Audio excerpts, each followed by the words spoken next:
परमात्मा व्यापक को कहते हैं, जो कण कण में हर जगह व्यापक है। और जो परमात्मा को जानता है उसको गुरु कहते हैं। और गुरु तुम्हारे जैसा ही है, लेकिन उसमें इतनी विशेषता आ गई है कि परमात्मा की जानकारी आ गई, परमात्मा उसको प्राप्त हो गया। परमात्मा कैसा है वो जानता है, तो जैसा है तैसा जाना है तैसे तुमको भी दे देगा। इसलिए चेला सब गुरु बाबा को ज्यादा मानते हैं, क्योंकि उससे परमात्मा को ले रहे हैं। बगैर गुरु के परमात्मा समझ में नहीं आता। जैसे कॉलेज में लड़का न जाए और पुस्तक मंगा के घर में पढ़े तो पास हो जाएगा, ऐसे ही है। परमात्मा तुम्हें बताने नहीं आएगा, परमात्मा गुरु के ही नाते बताने आता है। इसलिए गुरु का विशेष महत्व मानते हैं। नहीं आया तो और पूछो, क्या पूछना। अभी हमने आपको पहले ही कह दिया था मजापुर में कि हमारा काम तो आपसे कह जाएगा। कैसे शंका आती है भगवान हमारे को क्या कहते हैं ध्यान देने में, फिर ध्यान दिया जाए शुद्ध का उसके आगे ध्यान बताते हैं नीले आकाश का, तो कभी कभी मन में आ जाता कंफ्यूजन। अब साधना करना पड़ेगा तब समझ में आएगा, ऐसे नहीं आ सकता है। तुम्हारा दिनों रात चिंतन रहता है आसक्ति में, बच्चों में, गृहस्थी में, पैसे में, काम में, और ये दुश्मन आए भजन की। जब तुम्हारा मन बुराई छूट जाएगा तब समझ में आ जाएगा। ऐसे पच के मर जाओ तब भी समझ में नहीं जाएगा। हसब ठटाए फुलाए गालू एक संग नहीं होए भुआलू। हंसना रोना एक साथ होगा, समझ लो। कह तो हंस लो, कह रो लो। परमात्मा को समझ लो या फिर गृहस्थी में रह लो। मन तो एक ही है, दो काम तो नहीं करेगा। घर गृहस्थी में आसक्ति होगी और तुम भाग के जाना चाहते हो कि हम भगवान का भजन करें, हम गृहस्थी में नहीं रहना चाहते, तो हमारे पास आओगे तो हम देखेंगे कि इस आदमी का किधर विधान है, क्या ये उचित है, भजन करने लायक है। माया का व्यवहार का जो कर्जा खा लिया वो चुका, तो कह नहीं चुका तो कह जाओ अभी घर में जाओ भजन करने, यही कहना पड़ेगा।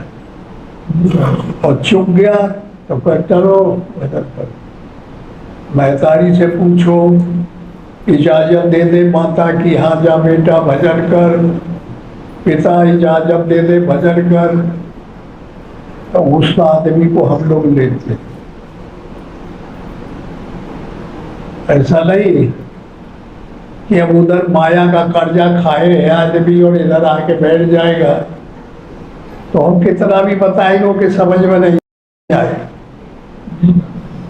क्योंकि सर में तो वो चीज भरी हुई है, काम है, क्रोध है, लोभ है, मोह है, मद है, मत्सर है, आशा, तृष्णा, विषय, वासना, सब भरा हुआ है। अब वो निकले तब परमात्मा आए, तब हनुमान आए, अंगद आए, दंतबल आए, नीलल आए, सूरत आए, फिर लक्ष्मण आए, राम आए।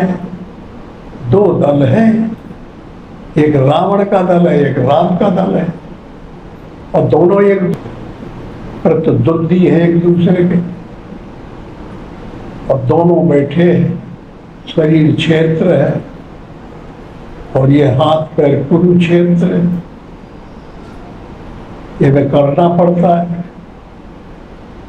तो इस तरीके से जो वो कर रहे दोनों, तो युद्ध चालू हो गया। युद्ध का मतलब है भजन।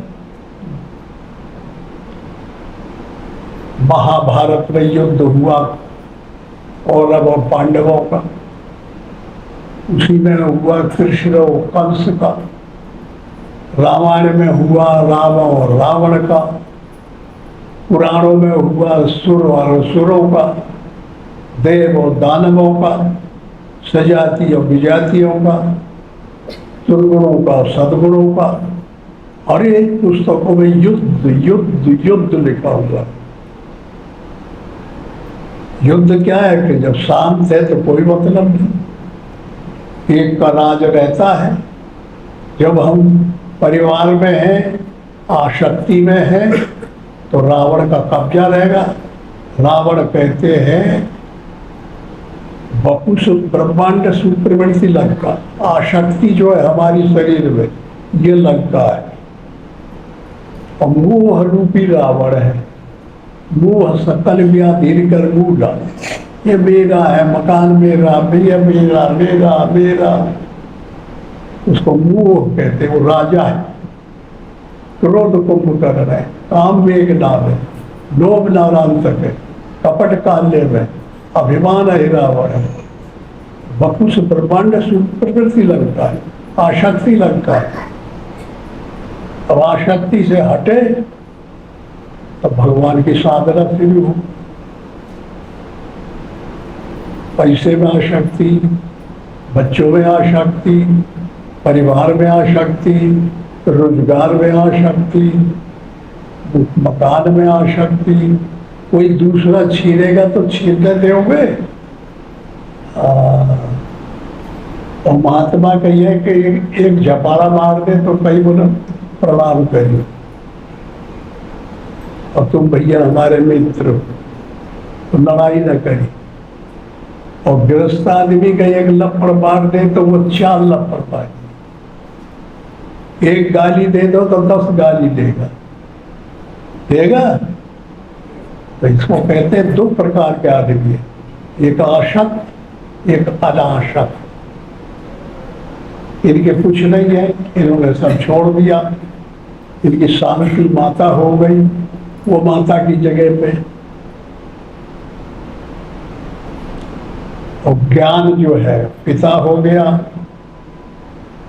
वैराग्य, विवेक, अनुराग भाई हो गए, क्षमा, दया बहन हो गई, शांति पत्नी हो गई। हम कोई काम किए और वो फ्री में कर दिए कि भाई हम भगवान ईश्वर है, फ्री में हम कर। तो कर्म सर्कुलेशन करता रहा, साइकिल बन जाता है। हर आदमी के पीछे सीट रोड लगी। जो हम हरकत करते हैं वो सब जमा होता जाता है। वही प्रेजेंट में रहता है, वही पास्ट टेंस बन जाता है, वही फ्यूचर में आ जाता है। और उसी के हिसाब से हमारी मन बुद्धि प्लान बनाते रहते हैं। मन का काम है संकल्प विकल्प करना, बुद्धि का काम है निश्चय करना, चित्त का काम है चिंतन करना, और अहंकार का काम है अहंग ताकत देना। ये 4 अंतःकरण है। ये अंतःकरण में सूक्ष्म शरीर में 4 मंत्रिमंडल है। हर एक के अंतःकरण में ये बैठे हुए हैं। और ये स्थूल शरीर और उसमें ये औजार है, ये काम करने के हाथ, चलने के पैर, देखने की आँख, सुनने का कान, सूंघने की नाक, बोलने का मन, मुंह इत्यादि और सब। 10 द्वार है इसमें, 10 अपना काम करते हैं। ये महत्वपूर्ण शरीर होता है। बड़े भाग्य मानुष तनु पावा, सुर दुर्लभ सदग्रंथ गावा। बड़ा भारी भाग्योदय होता है तब मनुष्य का शरीर मिलता है। और इसमें क्षमता है परमात्मा को पाने की, कर्तव्य करने की, प्रगति करने की, अवनति करने की, चाहे नरक में चला जाए चाहे स्वर्ग में चले जाए। इंद्रियां है करने की, मन है संकल्प करने का, चित्त है चिंतन करने का। और जब इनको सबको रोक दिया जाए तब साधना शुरू होता है।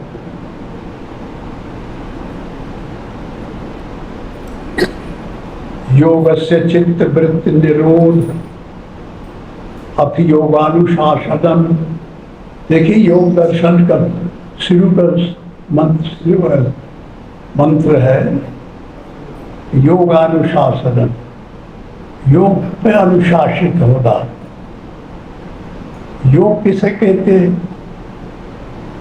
दो चीज को मिल लेकर, इधर ध्येय और इधर ध्याता। ध्येय और ध्याता, तुम्हारा इष्ट और हमारा मन, इष्ट और मन दोनों ऐसे चलेंगे, पॉजिटिव और नेगेटिव दोनों को जोड़ना है, करंट पास हो जाएगा। हमें नेगेटिव की तरफ नहीं रहता करंट, परमात्मा सब में हो जाएगा। इसलिए मन को रोकना साधन का एम है। मन ही सबका कारण है।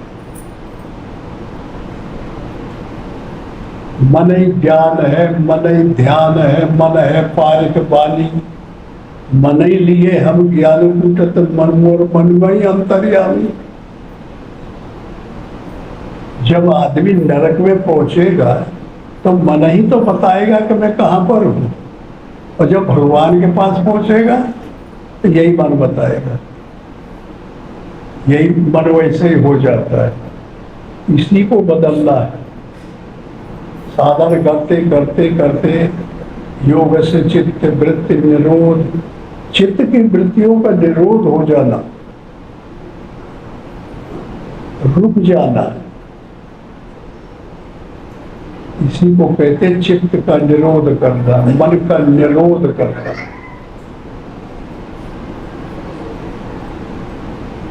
मन को खड़ा करता। मन खड़ा होना जानता नहीं।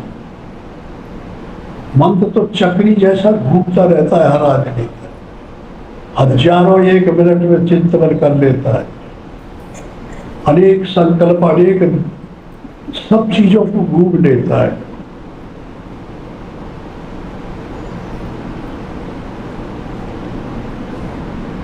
ये कर बड़ी गति तेज है, दुनिया में घूम आता है। तो इसको रोकना, जहां ये रुका, चिंतन शून्य हुआ, चिंतन इसके बंद हुए तक खड़ा हो जाएगा, एकदम ट्रांसफॉर्म हो जाएगा, बदल जाएगा। तो यह मन जो है विषय में जब चिंतन करता है तो सर्प की भांति चलता है। और सर्प का दुश्मन कौन है? गरुड़। तो जब ये रुकेगा तो इसका ट्रांसफॉर्म रूपांतर गरुड़ का बन जाएगा।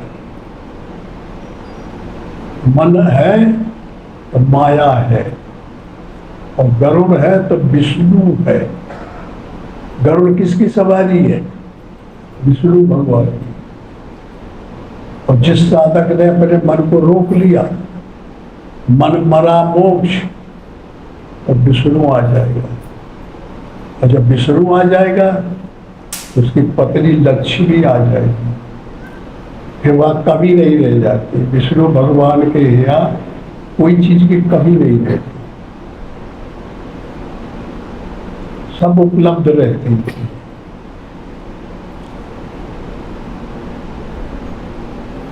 शांति रहती है, आनंद रहता है, विहवलता रहती है, प्रसन्नता रहती है, आनंद रहता है। इसी के लिए अध्यात्म विषय बना हुआ है, इसी को पाने के लिए। और ये तुम्हारे जितने ऋषि मुनि महापुरुष हुए हैं उनकी खोज है, उन्हीं की शुरुआत है।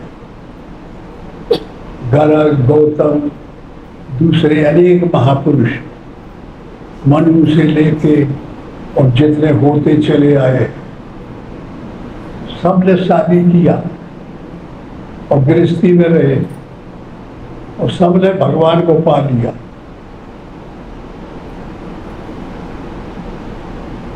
ये क्षमता उनके पास थी। और फिर सब बच्चे पैदा किए। अगर ना करते तो आज कहाँ से होते लोग? वही तो पुरखा है।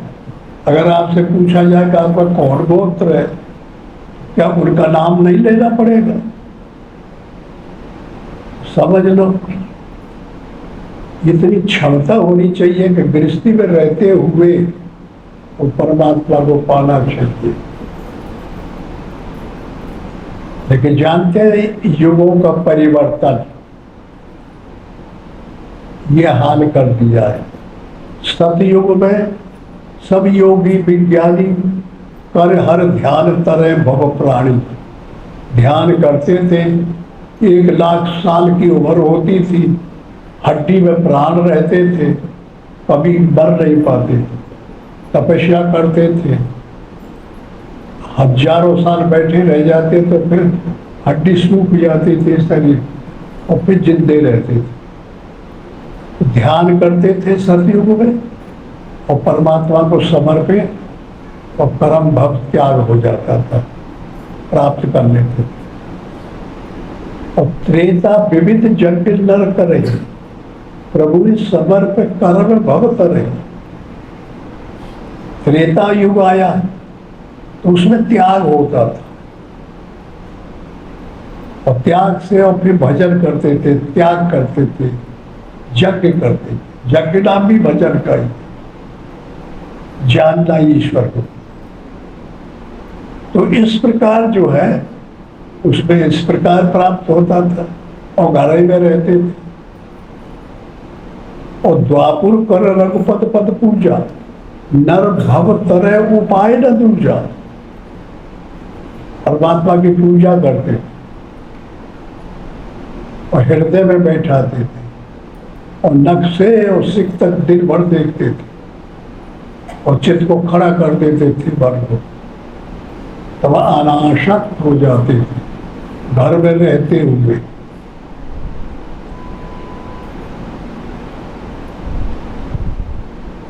और रहते दुविधा में, इसलिए द्वापर युग था। परमात्मा भी मिल जाए और माया भी मिल जाए, नीति का प्रधानता यह रहती। और कलयुग केवल हर गुण गाहा गावत पावे नर भव था। आजकल कपट है, व्याप्त हो गया है आदमी के अंदर। सुनते तुम लोगों ने इतिहास पढ़ा हो तो कभी कोई चीन देश का कोई यात्री आया था इंडिया में, तो उसने लिखा है कि वह किवाड़ खोल के रात को सोते थे। क्या भारत में कोई किवाड़ बंद नहीं करता था? रात दिन खुले रहते थे, सो रहे हैं, काम कर रहे हैं, कुछ भी कर रहे हैं। तो वो बड़ा आश्चर्य में पड़ गया कि ये कैसा देश है, या चोर नहीं है, या बेईमान नहीं है, या कैसे लोग हैं, ये कैसे निर्भीक सो रहे थे खुले एकदम। तो इसका नाम भारत था। भा कहते ज्ञान को और रथ कहते कंटिन्यू, लगे हुए। भारत ज्ञान में लगे रहते थे, ध्यान में लगे रहते थे, दूसरा कोई काम ही नहीं था। इसका नाम है भारत। बहुत सी बातें हैं व्यवहारिक ढंग से जानकारी दूसरे ढंग से आ जाती है, और जो हम प्रैक्टिकल करेंगे तो दूसरे ढंग से आ जाएंगे। अब जब देखिए महाभारत कहते हैं लोग, जब लड़ाई जहाँ होती हो तो जहाँ कहते हैं करे महाभारत न करो। तो महाभारत लड़ाई हुई थी, अनेक राजा आके मर गए उसमें, ऐसा मानते हैं। लेकिन अध्यात्म ऐसा नहीं मानते।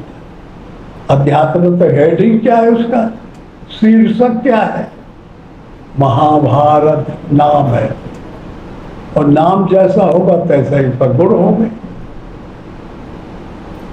तो नाम का मतलब महाभारत, महान ज्ञान में लगा हुआ रथ।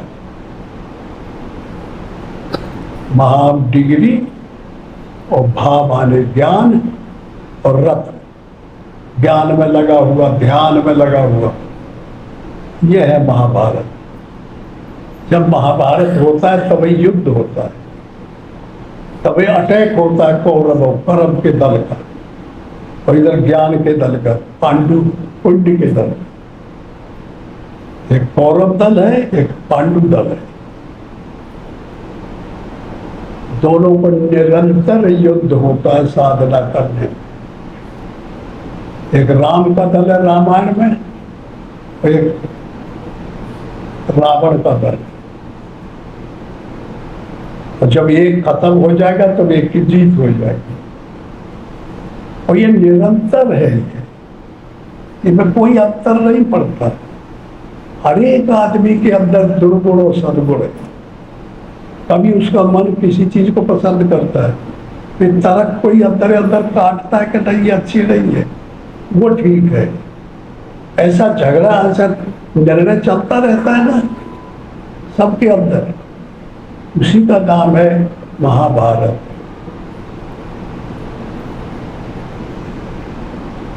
ज्ञान राम है, विवेक लक्ष्मण है, भाव भरत है, सत्संग शत्रुघ्न है। और इनके इनके जनक का नाम है दशरथ। जानते हो दशरथ किसे कहते हैं? दशरथ का अर्थ होता है दसों इंद्रियां विषयों में लग जाए और उनको रोक दिया जाए, तो दशरथ। और दसों इंद्रिय विषयों में रोक चली गई और आनंद ले रहा विषय का, उसको कहते हैं रावण। दशानंद इसका नाम है रावण का। दसों इंद्रियों से विषयों का आनंद ले रहा है रावण। और दसों इंद्रियों को विषयों से रोक लिया दशरथ। एक दूसरे के अपोजिट है। अब ये समझ लो, बाहर कोई नहीं, अगर बाहर कोई मानता है तो उसका मानना ना मानना बराबर हो गया। तो कह देते हैं कि गो गोचर जहाँ मन लग जाई सो सब माया जाने भाई।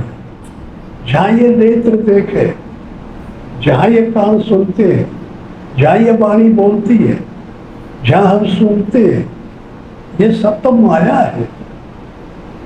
माया उसे कहते हैं जो वर्तमान में है और पास्ट टेंस में न रह जाए।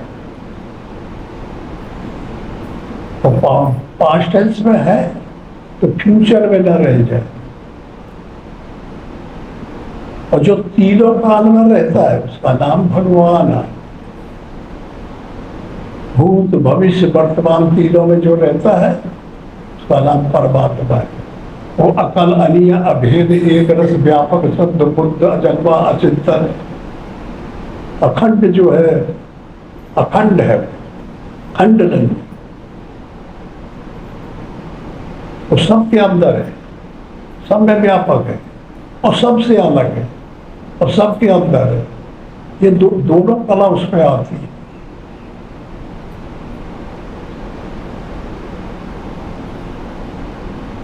और माया में रहने वाला एक ही कला जानता है, जे में रही वही में रही। उसका नाम परमात्मा है। विशेषण लगता है जीवात्मा और परमात्मा, वो परे है सबसे। ये कला जानता है, प्रवेश क्रिया जानता है, सबके अंदर रहना जानता है, सबसे अलग उसका स्थान भी है। जब हमारा मोह हो जाता है तो हमें वो छोड़ के अलग हो जाता है, और जब हमारा प्यार भगवान में हो गया तो फिर सब में हो जाता है। इसलिए ये ऐसी कलाएं हैं, शैली है, तरीके हैं जिनको बगैर जाने आदमी साधना नहीं कर सकता। हमारी भोली भाली जनता है, पुस्तकें पाते हैं, महात्माओं ने तमाम प्रकार के अध्यात्म पुस्तकें बना दी है, उनमें देखते हैं कि ध्यान करो, नाम जपो, उपवास करो, अनुष्ठान करो, करने लगते हैं लोग, और जानकारी तो हो नहीं पाती, तो बस करते हैं और बस उसके बदले मांग लेते हैं। ध्यान किए, भजन किए, क्या बढ़िया काम हो जाए, भगवान में ध्यान करिए, मांग लिया ना तो बंध गए, कर्म बांध डालता है। कर्म प्रधान विश्व रचना का, जो जस कर्म करे तस फल चाहे। कर्म ही प्रधान है, उसे वोट वाले वोट की जरूरत नहीं पड़ती, स्वयं प्रधान है, जो करेगा वही फंस जाएगा, उसको भोगना पड़ता है, अच्छा हो या बुरा, तो वही छोड़ सकता है जो उसमें अनासक्त होगा। कर्म करे और परिणाम ना दे, निष्काम कर्म करे, सर्विस करें, काम करें, झाड़ू लगाएं, खेती का काम किसान लोग करें और भगवान का भजन करें, वो अनासक्त होकर करें तो वो भजन मान्य है। वो आसक्त जहाँ हुए तो फल ले लेंगे, जो परम करते उनके बदले में आपको परिणाम मिले। तो जो परिणाम ले लेता है वो बंधन में पड़ जाता है, कर्म बांध डालता है उसे। इसलिए निष्काम कर्म योग महत्वपूर्ण है। कर्म करो, उसका फल डालो।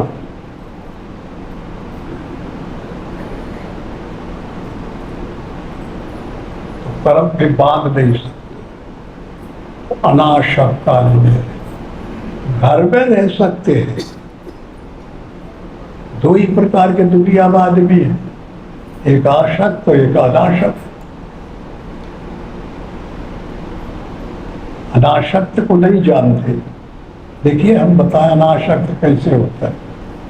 तुम कभी तीर्थ यात्रा करने गए, कोई होटल मोटल रेस्टोरेंट कहीं रुके, तो वो कभी याद आता है कि गिर गया, पड़ गया, उसमें आसक्ति है तुम्हारी? ऐसे रहना है, इसको कहते हैं अनासक्त। और घर में तो तुम्हें चिंता के मारे कलह भरी है यार, पैसा का ढेर लगा हो लेकिन कलह नहीं जाती। बड़े सुखी बन जा तब भी नहीं निकाल सकते। वो दो बउआ से मतलब है उतना ही खाना है, और जो निर्धन कोड़ी पति है वो इतना ही खाना है। कोई अर्थ हुआ? हनुमान तो कहते हैं हनन करे जो अभिमान का, उसका नाम क्या बताता है? हनन करना, मान का, अभिमान का, उसका नाम हनुमान है।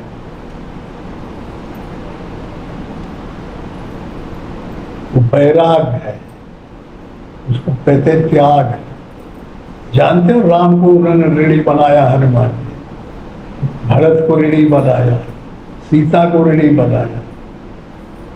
तो जब राम लौट के आए तो समझे, तो जब बंदरों को पौनाई कराने लगे तो भरत, तो हनुमान एक बहुत बड़ी चीज है और वो अपने पास होना चाहिए।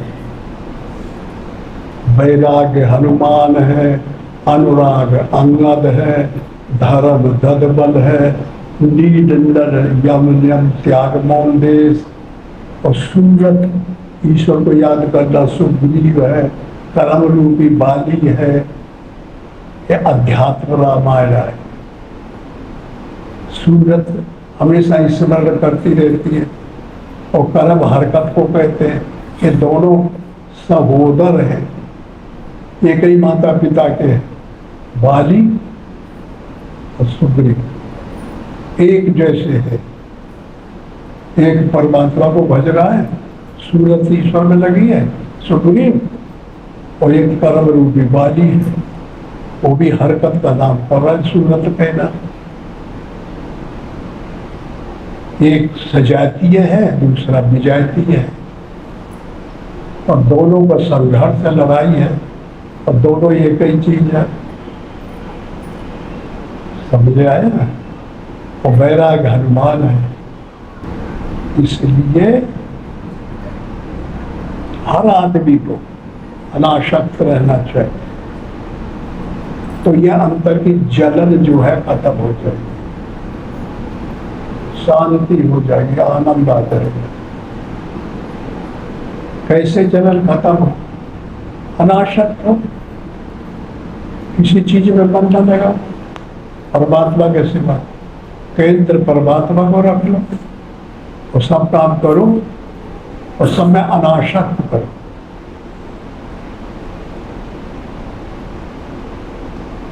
अपनी कमाई कभी न खाओ, परमात्मा का आशीर्वाद सदैव खाओ, और उसी पर चलो, उसी पर निर्भर रहो। वो कभी भी आसक्त नहीं होते, अनासक्त रखेगा। इस तरीके से रहने की जरूरत है। और सब साधनों में सबसे बड़ा साधन है नाम। राम राम राम राम, ओम ओम ओम। जिसमें जिसका प्रेम हो वही इन पकड़ ले। तो नाम जब जपेंगे, राम राम राम राम, के वेगों में चला जाएगा, तरंगों में चला जाएगा। ये नाम है, और रूप को खोजेगा तो सब जगह जहां भी आकाश होगा तो रूप कहीं है, तो रूप कहीं मिल गया तो क्या भाई, अरे अमुक जगह तुम्हारा नाम लिया जा रहा है, तुम यहाँ कहाँ बैठे हो, चलो, तो रूप को ले आएगा। और जब नाम जप के पास रूप आ जाएगा तो रूप लीला करेगा।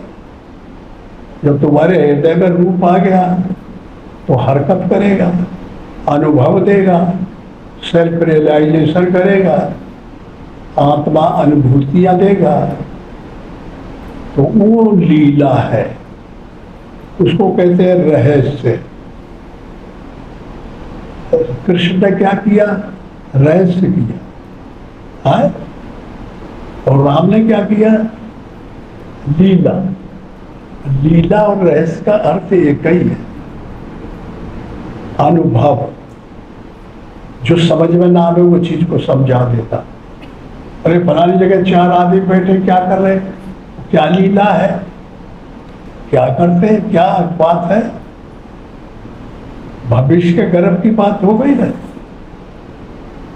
तो इस तरीके से परमात्मा हर चीज छिपाता है, और जब लीला समझ में आ गई तो धाम हो गया, अचल हो गया। नाम रूप लीला और धाम, मन बुद्धि चित्त और अहंकार, काल कर्म स्वभाव और गुण, चार चार की चौखुटी बनती। तो इन सबको समय समय पर एडजस्टिंग करना पड़ेगा। और जो भी गुण हम बोल रहे हैं, आप लोग समझते होंगे कि उनसे बता रहे हैं स्वामी, वो समझ रहे होंगे कि उनसे बता रहे हैं, हम सबसे बता रहे हैं। अपने अपने मन में जिसकी जरूरत हो, और हमारे शब्दों में कोई ऐसा शब्द मिलता हो तो उसको नटबोट कस लिया जाए, सबको फायदा करेगा। ऊपर नीचे की बातें हर समय हर चीज की निकलती, इसलिए और अब हम अपने वाणी को विराम देते हैं। बोलो सदगुरुदेव भगवान।